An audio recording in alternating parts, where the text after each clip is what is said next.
Hello and welcome to the Black Cat Bushcraft channel. So I've just walked into one of my favorite little bushcraft camps here, and I'm going to go ahead and set up my camp and just have a quick overnighter. Going to do a little cooking, just relaxing. Going to set up my hammock, sleep out here tonight, and just enjoy this early fall weather. It's nice and cool. It's supposed to get down into the 30s tonight, so it should be a great night for just a solo overnighter, get away from everything. Thought I'd bring you guys along. Let's get started on setting up camp. One of my tools that I'm actually excited to be working with today is my collapsible BUCKSAW, which was made by Nick Stoll.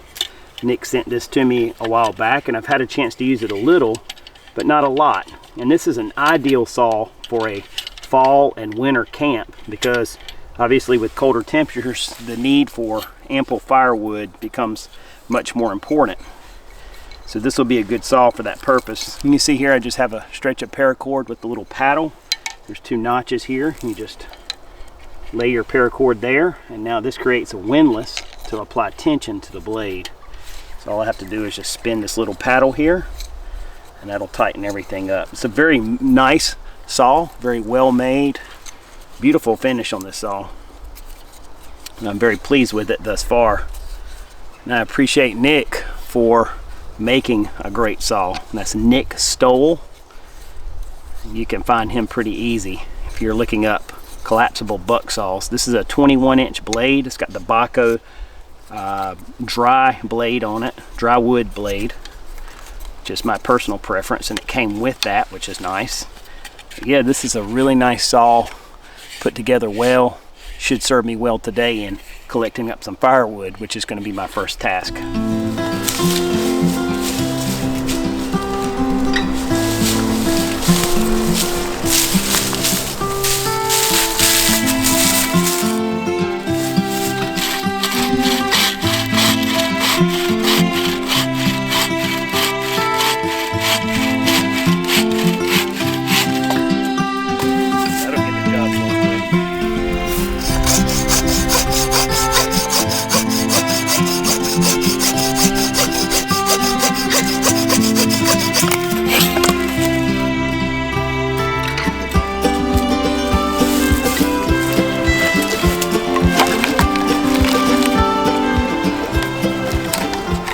Alright, so I was back here behind the camp scouting for some resources, and this is a massive poplar tree.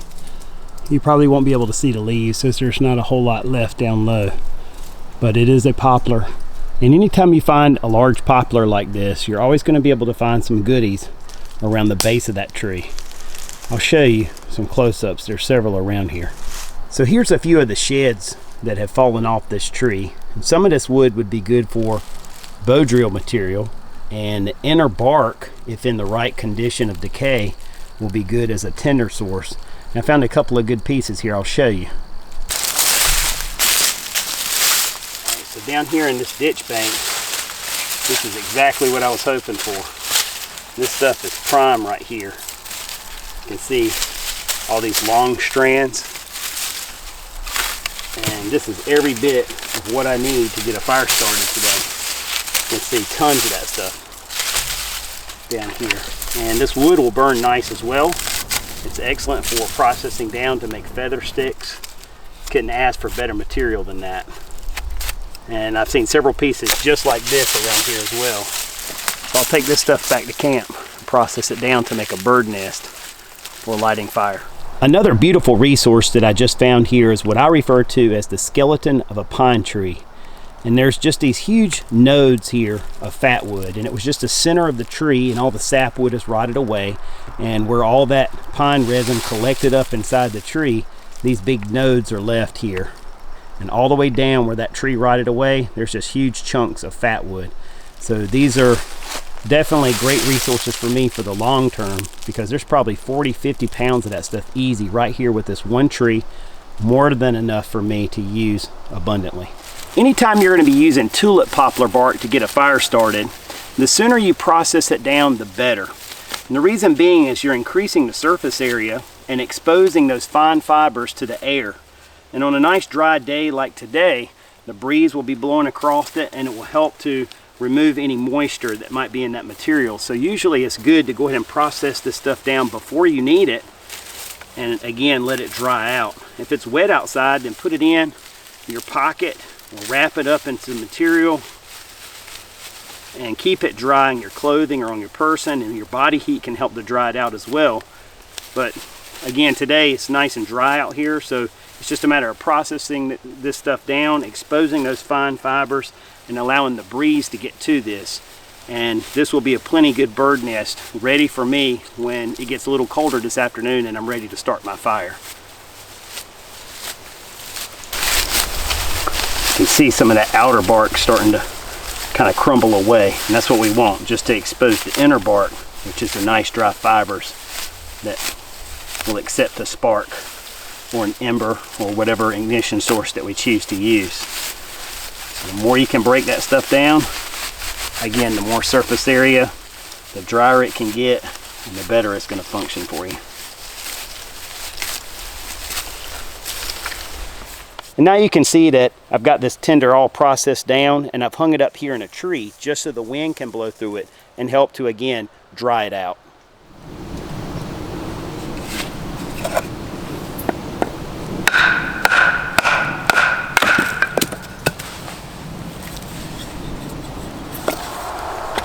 This is actually some ugly wood here that I'm working with, but I'm just going to give it a shot anyway. I'm trying to do a quick, efficient bow drill set. I don't want to spend a lot of time trying to carve a nice, neat showpiece for a demonstration. I just want to carve a functional piece that I can get an ember with. That's my goal. Just carve something quick and easy and effective. Got the board all thinned out here. Let that sit over here in the sun and dry out just a little bit because it's slightly damp. Not terribly damp, but it's a little bit. And I'm just going to keep thinning out this spindle here and see if I can make something that'll work. Worst case scenario, I've always got a lighter in my pocket. So as I'm thinning out this spindle right here, I'm doing it over top of where I'm going to start my initial fire lay. And so all those curls will make good material to throw in an initial fire to help get it going. Rather than carve this somewhere else, I'm just carving it right where it's going to be most beneficial to me. And all this effort not only is going to create a bow drill set, but it's also going to help me to get my initial fire started with that fine material that's going to be laying right here where I need it, when I need it. Alright, so there's the roughly carved set. I'm just going to let it lay out here in the breeze for a little while, and hopefully if there's any moisture in it, that'll just help to serve to dry it out a little bit more. In a little while, when I feel like it, I'll give it a go, see if I can get an ember. Alright, since it's getting late in the day, there's only a couple of hours of daylight left, I figure it's time to go ahead and get my camp set up. And I'm going to be sleeping tonight in my Ticket to the Moon hammock. I purchased this one a while back. I've used it on my last couple of outings, and I've been really happy with it. They did have little metal S-hooks on the end, and I just replaced those with a couple of black diamond climbing carabiners. Inside the cover for the hammock, I have the HELIOS suspension system. It's kind of like the Dyneema whoopee slings. So I'm using that, and it seems to work well. It's nice and lightweight and compact. But I really like this hammock. I'm going to go ahead and get it set up so you can take a look at it.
Since I'm going to be using an underquilt, I probably need to lift this up just a little bit more, just so my underquilt's not sitting on the ground.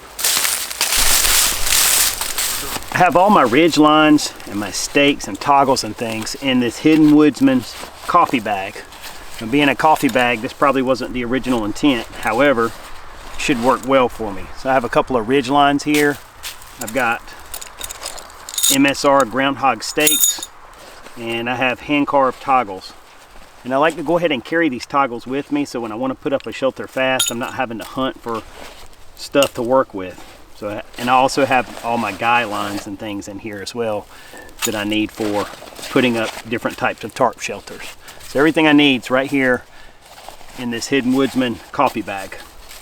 Putting up my ridge line, I'm just going to use the same system that we teach at the Pathfinder School for our quick deploy ridge line. I'm just going to toggle this off. I have a bowline knot there, and that will be the first stationary side to my ridge line. I'm going to go to the opposite side and put up a trucker's hitch.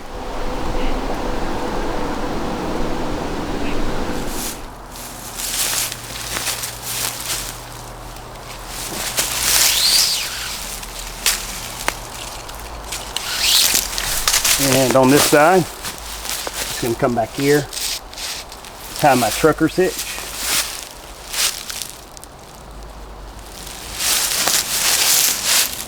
And I can get super tight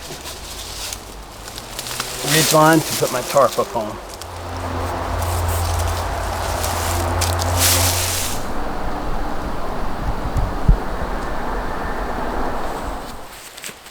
The tarp I'm going to be using is the DD Super Light, and so far I'm loving this tarp. It's so compact, and it's approximately a 10 by 10, has great coverage, and just excellent. Compact, lightweight, what more can you ask for?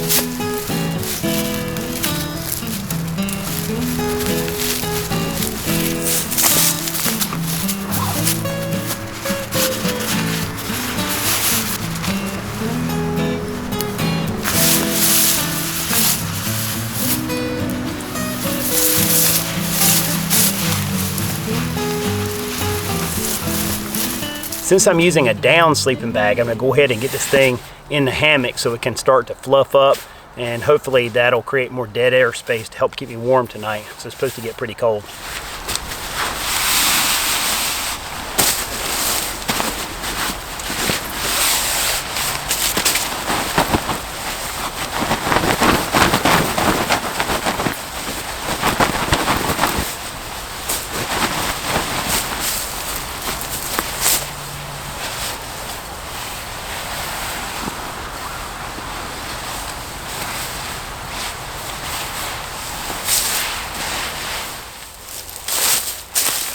All right, I should have a nice, comfortable, and warm night's sleep in this shelter. I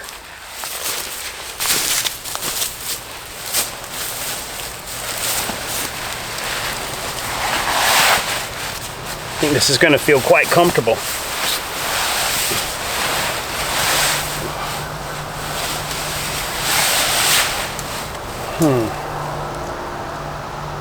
Oh yeah, it's going to be quite nice. I'm almost looking forward to bedtime. I sleep as good in a hammock as I do in my bed at home. In fact, I probably sleep better in the hammock. It feels better to my back.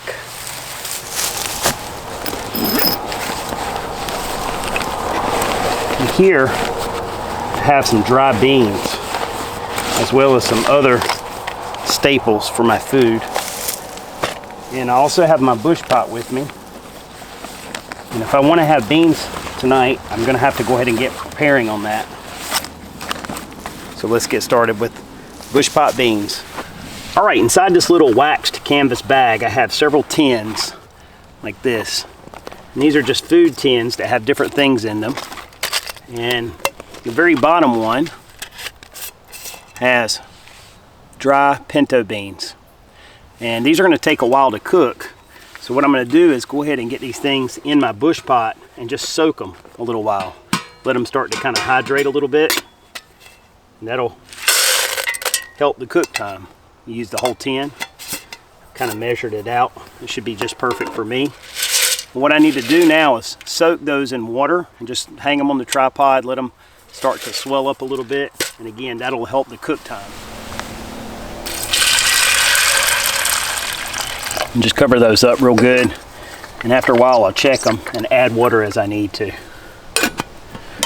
Now I can just hang this on my tripod and let it go to work. In here I also have in the bottom just a folded up piece of aluminum foil, and that's going to come in useful tonight as I have a sweet potato with me, and I'll use that to cook it directly in the coals. So I guess now is as good a time as ever to find out if this bow drill set that I made in a rush might actually work. Give myself a little divot.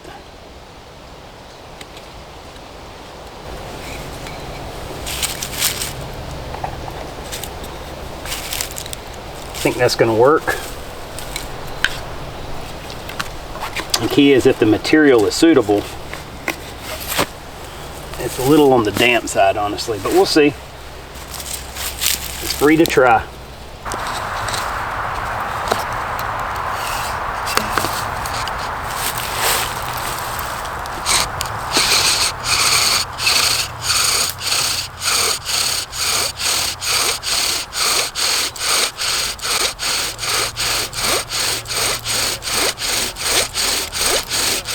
See a nice color coming up, and I also see smoke. So that's making me pretty hopeful.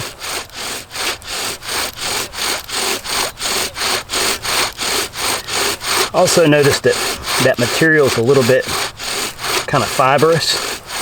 That could be a bad sign. We'll see. Get a notch carved. When I'm carving my notch, I like to put just a little mark, kind of like a guideline there. And that helps me when I go to carve that notch to make sure I get it right. And I'll go ahead over here on the side here and mark that as well.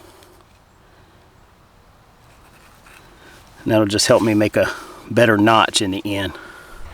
All right, so I've gone ahead and got my notch carved in my board. Hopefully that should be tuned about right.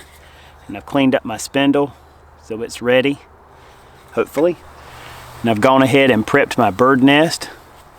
Should be a perfect little spot right there for my ember. Should be good to go.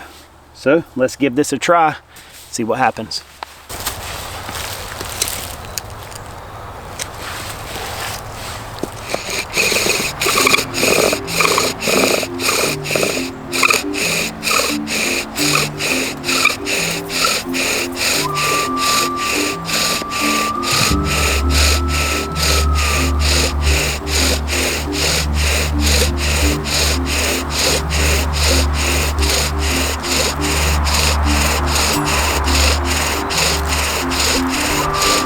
Got some good dust filling up the notch there.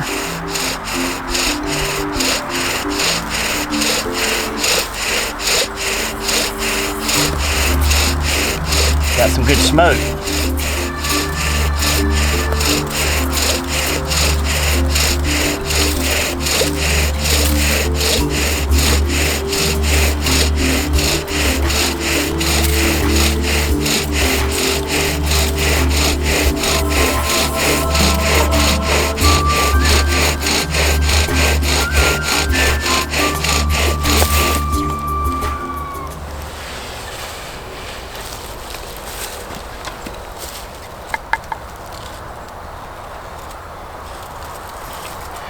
Looks like I got an ember.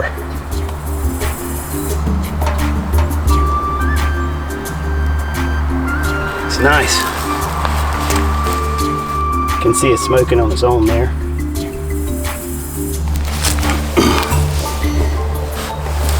All right, so the ember's looking pretty good here.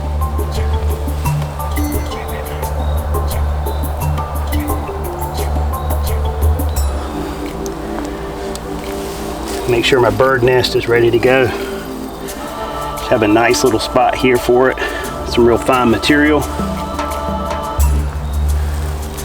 Make these two together perfectly. Make sure to get all that dust down in there.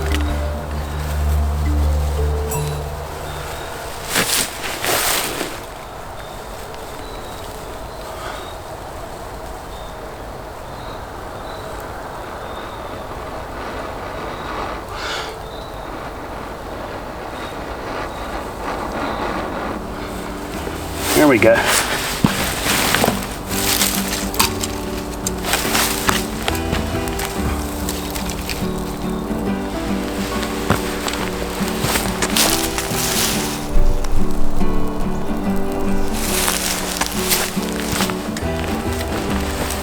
This is easier to do when you're not trying to tend the camera. I think bushcraft is challenging. Bushcraft for YouTube is even more challenging.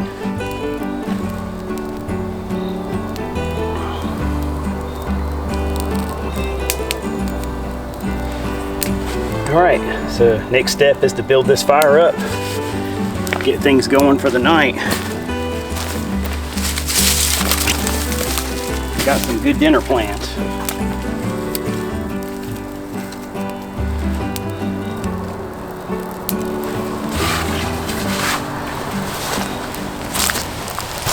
This was my backup plan, just in case.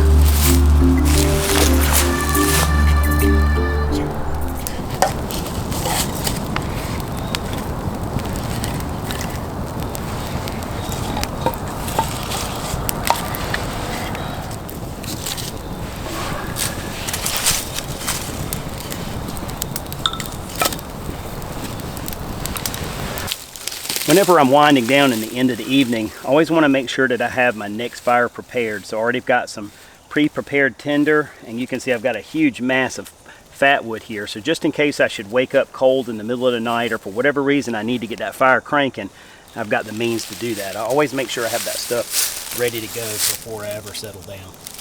One of the things I really enjoy having in my camp is just like a clothesline, this piece of bank line that's run between two trees. And on that line, I have lots of little bushcraft hooks of different types, and I use it to hang my things on, such as my baton. And on this one, I have just an old whisk that I made up with some grapevine. And on this one, I've got my axe. You can see, and so I can just hang things around my camp, my little camp implements, little tongs. These are old. But anyway, it's kind of neat just having these little hooks, being able to hang stuff on these, whether you're using like a J hook like this, or whether you carve something like this where I just use two beak notches. You can see one to hang on the clothesline and one to hang my baton. So it's helpful having that around camp. Comes in very useful.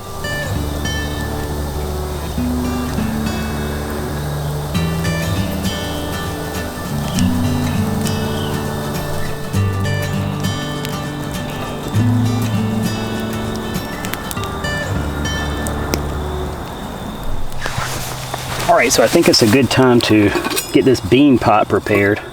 And these beans have definitely swollen up quite a bit. I'm just going to use that as my rinse. And I'm going to drain that stuff off. That's one of the things I love about the Pathfinder bush pot. Is it has that little pour spout right there. It makes things like this so easy.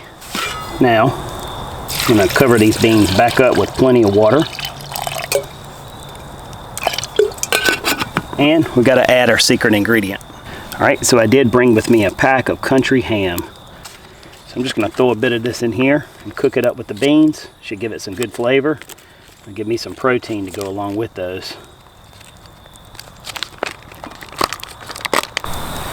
Might be a little overkill, but I'm going to put a few pieces in there. That's going to give it some good flavor, make a good meal. So now I'm going to try to get this bean pot hung and let it start to cook. And it'll take a good long while. And it's only about 6 o'clock right now, give or take. So a couple of hours over this fire will be good. which should be a good start. All right, it's been a little while since I recorded anything. Since it's gotten dark, it's kind of hard to see what's going on out here. But what I've got is just a piece of aluminum foil.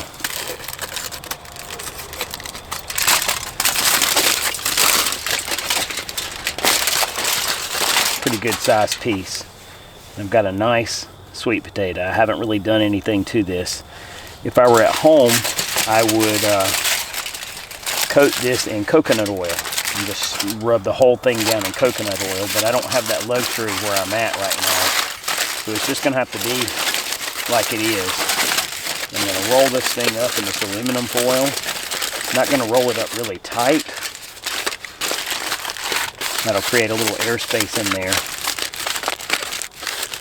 And I'm simply going to place this in the coals.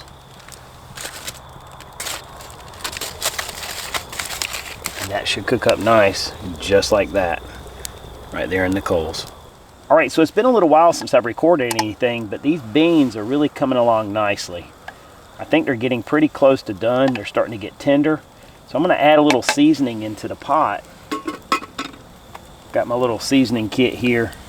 And of the things that I have in this spice kit, I've got black pepper, and that's gonna be a really important one for these beans. I like a lot of pepper in them.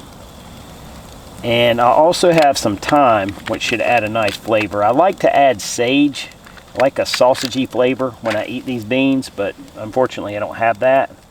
So a little bit of this thyme should add a nice touch of flavor to those beans.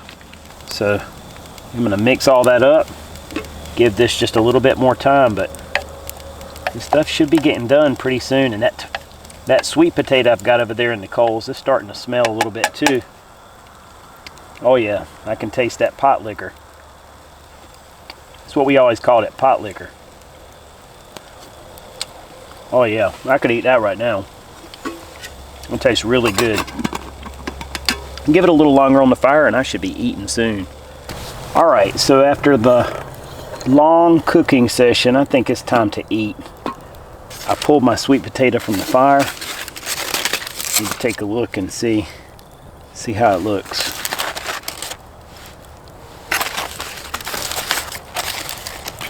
Oh man, that looks so perfect. Just look at that. That is perfect. I tell you what,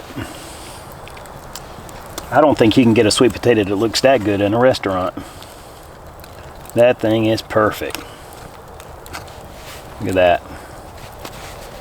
Now some of you guys probably watching this are not big fans of a sweet potato, but for me, I have always loved them. Man, look at that right there. That is perfect. All right, we need to take a look and see about these beans here. Oh yeah, that stuff looks good right there.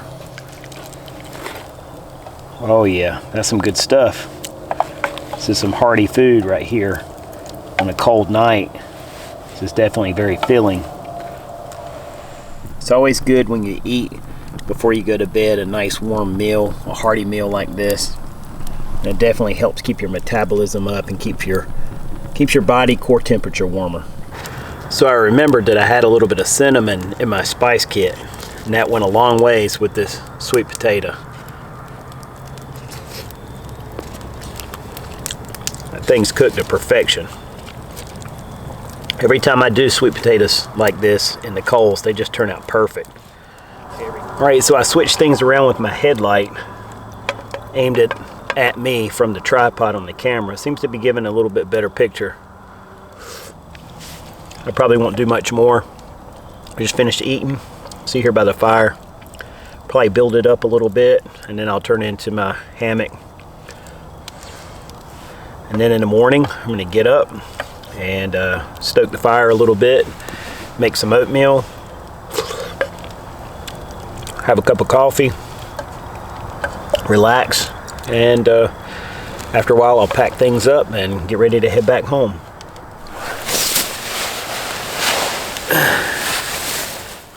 It's been a very fun evening out here in camp. I've had a chance to cook up some good food. I've had a couple of cups of nice hot coffee. I've got a great shelter set up here. It's been a great evening. And so now I'm gonna get comfortable in my hammock, get warm, and just relax for a while and hopefully go off to sleep and get a good night's rest here in this nice shelter. I really like the way I've got this set up. And I've got the fire built up nice back there, and hopefully that'll ensure that I'll have a nice coal bed in the morning that I can easily get ignition and start up for breakfast and everything. So anyway, I'm going to go ahead and cut the camera off for the night and try to get some rest. I appreciate you guys hanging out with me tonight, and I'll see you again for some more clips in the morning. Take care. Good night.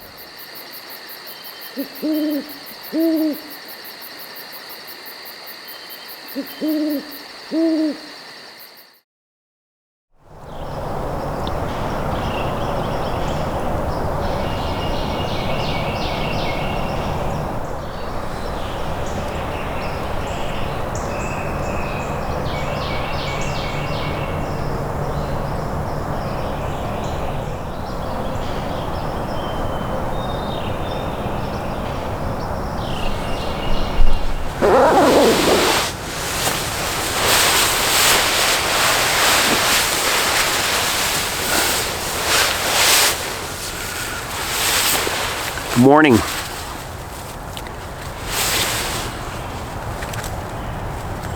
It's about 6:25. This is later than I actually would sleep at home on a weekday. It's a beautiful morning. The birds are up and at it for sure. And I guess it's time to get up. The early bird gets the worm, right? It's time to stoke up the fire, think about breakfast, and then after a while, time to pack up, unfortunately, and head back into the real world. Anyway, I guess it's time to get up. Stick with me. As I mentioned last night, I always like to prep my next day fire the night before. I've already got this tulip poplar bark, and I'm hoping that if I stir around here in the fire, maybe there's some coals left in there. Oh yeah, exactly what I need is right there.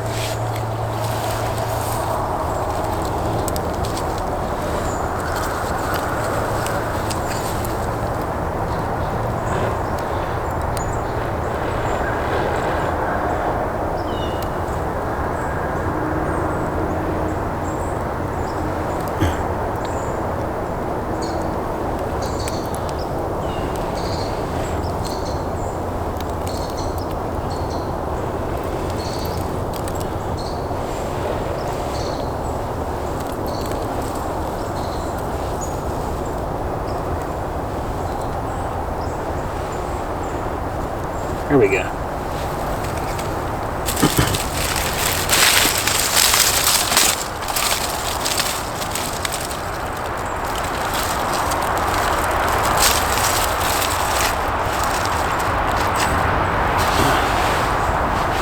Not the best smalls I've used. It should suffice.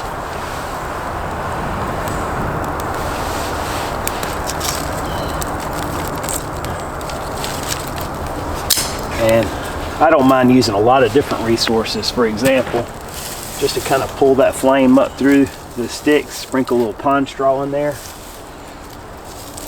There's dry pine straw all around me, so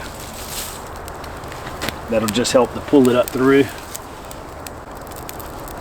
And it helps to get everything hot. That's the key, is it just gets everything a little hotter, which helps that wood to start to combust. So the morning fire should always be easier than the fire the night before. I guess that all kind of fits into that next fire mentality, ensuring that your first fire also provides you with your second fire. This feels good. It was getting cold once I got out of my hammock. Now I can warm up my hands. I think I enjoy the morning fire as much as the evening fire. It's always welcome.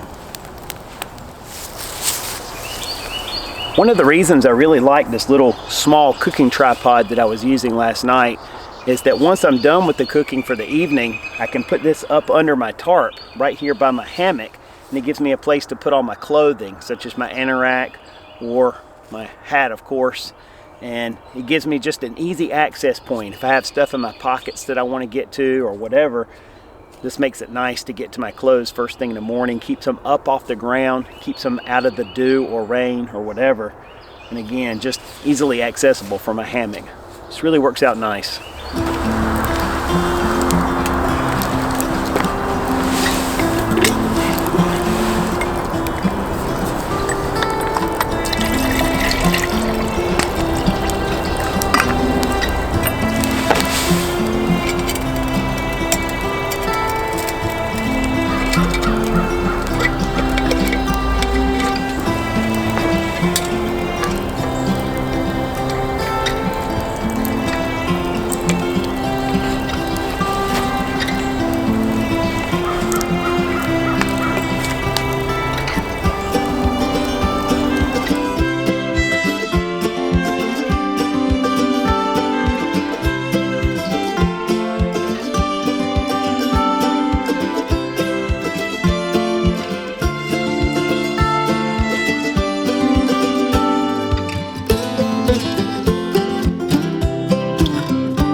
Gotta have some sugar.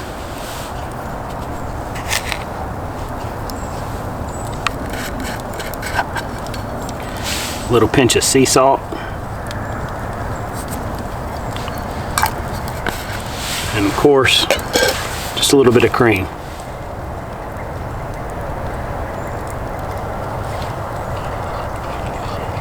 Half and half would be better, but you can't be picky in the woods.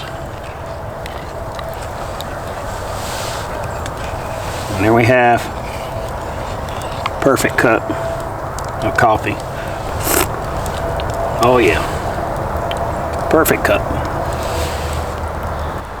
Cheers. Morning's complete. Whenever I'm in camp on a cold morning, that's first priority, more so than food. In fact, I was going to cook up some oatmeal this morning, but my stomach's a little, I don't know, queasy feeling, so I think I'm going to forego that and just have a little coffee and hydrate well this morning. And I'll have something to eat for lunch later. Anyhow, I think I'm going to wrap up this video. This has been a lot of fun to get away for 24 hours out here in the woods. Come out and just work on some camp chores, practice some skills, and sleep well in a hammock. While I've been out here, I've had a chance to test several new pieces of equipment. That Nick Stoll BUCKSAW that you saw me using, and this new French press, which I'm really enjoying. I'll have reviews on these items coming up so you can see them more in detail.